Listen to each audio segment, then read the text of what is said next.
కర్నూలు జిల్లాలో ఆ సెగ్మెంట్లో పోటీ రసవత్రంగా మారిందంటే అవుననే సమాధానం వినిపిస్తోంది. రాబోయే ఎన్నికల్లో అక్కడ త్రిముఖ పోరు. అధికారంలో ఉన్న ఏ పార్టీ కూడా తమ ప్రాంతాన్ని అభివృద్ధి చేయలేదని నిరాశలో ఉన్న ప్రజలు అటు వైసీపీ ఇటు కూటమిలో ఎవరి వైపు చూస్తారనే ఉత్కంఠ సర్వత్రా నెలకొన్నది.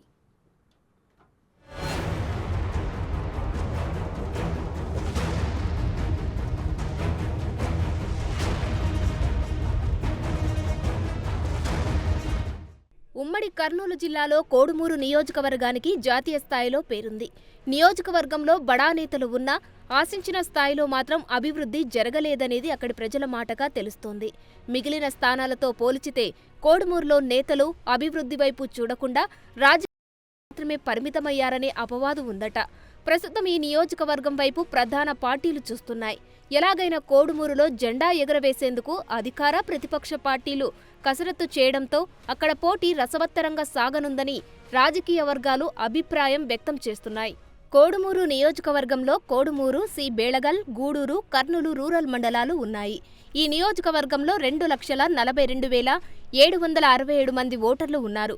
వారిలో ఎస్సీ మాదిగ సామాజిక వర్గానికి చెందిన ఓటర్లు అధికంగా ఉన్నారు. ఆ సామాజిక వర్గం ఎటువైపు మొగ్గు చూపితే వారిదే విజయమని స్థానికులు చెబుతున్నారు. కోడుమూరులో మొదటి నుంచి కాంగ్రెస్ హవా నడిచింది. తర్వాత వైసీపీ ఆవిర్భావం తర్వాత జగన్ వైపు ఓటర్లు మొగ్గు చూపారు. తర్వాత కాలంలో కోడుమూరు వైసీపీ వశం అయ్యిందట. ఇప్పటి వరకు 13 సార్లు ఎన్నికలు జరిగితే కాంగ్రెస్ 8 సార్లు, టీడీపీ ఒకసారి, ఇండిపెండెంట్ ఒకసారి, స్వతంత్ర అభ్యర్థి ఒకసారి గెలుపొందారు. ఇటీవల 2 సార్లు వైసీపీ ఈ స్థానంలో విజయం సాధించింది. 2014 ఎన్నికల్లో వైసీపీ ఎమ్మెల్యేగా మణిగాంధీ ఎన్నికవ్వగా 2019 ఎన్నికల్లో జరదొడ్డి సుధాకర్ వైసీపీ నుంచి గెలిచారు. రాబోయే ఎన్నికల్లో సీటు కోసం సిట్టింగ్ ఎమ్మెల్యేతో పాటు మాజీ ఎమ్మెల్యేలు మురళీకృష్ణ, మణిగాంధీ ఎన్నో ప్రయత్నాలు చేశారు. ఇద్దరికి మొండి చేయి చూపించిన వైసీపీ అధిష్టానం ఆ స్థానాన్ని డాక్టర్ ఆదిమూలపు సతీష్కు కేటాయించింది. ఊహించని ఘటనతో వైసీపీ నేతలు సహా నియోజకవర్గ ప్రజలు ఆశ్చర్యానికి గురయ్యారు.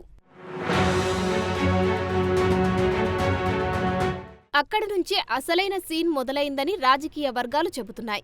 సిట్టింగ్ ఎమ్మెల్యే జరదొడ్డి సుధాకర్ ప్రస్తుత ఎన్నికల్లో సైలెంట్గా ఉన్నారట.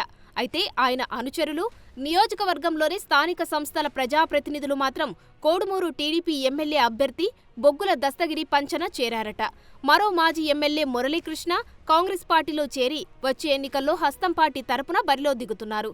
మరో మాజీ ఎమ్మెల్యే మణిగాంధీ అసంతృప్తిగా ఉండి ఎన్నికల ప్రచారంలో ఆసక్తి కనబరచడం లేదనే ఆ పార్టీ వర్గాలు వైసీపీలోనే ఒక వర్గం ఆదిమూలపు సతీష్ నాన్ లోకల్ అంటూ ప్రచారం చేస్తుందట. దానికి తోడు సతీష్కు అక్కడ ఎక్కువ పరిచయాలు కూడా లేవని సొంత పార్టీ నేతలే గుసగుసలాడుకుంటున్నారు.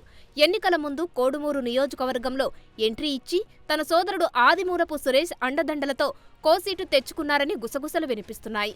దీంతో రాబోయే ఎన్నికల్లో అధికార పార్టీకి కోడుమూరు సెగ్మెంట్లో ఎదురుగాలి వీచే అవకాశాలు లేకపోలేదనే వార్తలు గుప్పుమంటున్నాయి.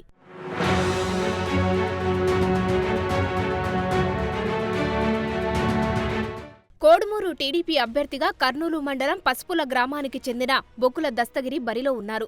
ఆయనకు నియోజకవర్గంలో మంచి పట్టు ఉందట. దానికి తోడు కొందరు బంధువులు కూడా ఆయనకు ఉన్నట్లు తెలుస్తోంది. దీంతో రాబోయే ఎన్నికల్లో టీడీపీకి అన్ని కలిసి వచ్చే అవకాశాలున్నాయని రాజకీయ నిపుణులు అంచనా వేస్తున్నారట.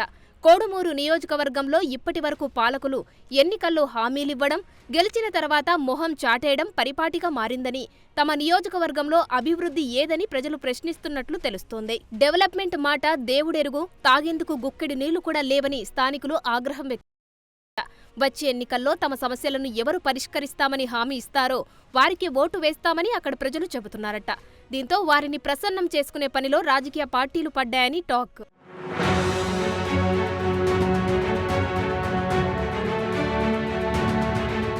కాంగ్రెస్ అభ్యర్థి మురళీకృష్ణ 2009 ఎన్నికల్లో కాంగ్రెస్ నుంచి ఎమ్మెల్యేగా ఎన్నికయ్యారు. ఇప్పుడు మళ్లీ అదే పార్టీ నుంచి ఎమ్మెల్యే రేసులో ఉన్నారు. మురళీకృష్ణ పోటీతో వైసీపీ అభ్యర్థికి ముప్పు తప్పదని, అక్కడి వైసీపీ ఓట్లు చీలే అవకాశముందని రాజకీయ విశ్లేషకులు అంచనా వేస్తున్నారు. కోడుమూరులో 2 సార్లు జెండా ఎగరవేసిన వైసీపీ హ్యాట్రిక్ సాధిస్తుందో లేక అభివృద్ధి మంత్రంతో ముందుకొస్తున్న కూటమిని జనం ఆదరిస్తారో చూడాలి. మరోవైపు మాతోనే అభివృద్ధి అంటున్న కాంగ్రెస్ కూడా రేసులో ఉండడంతో అక్కడ త్రిముఖ పోరు ఖాయంగా కనిపిస్తోంది.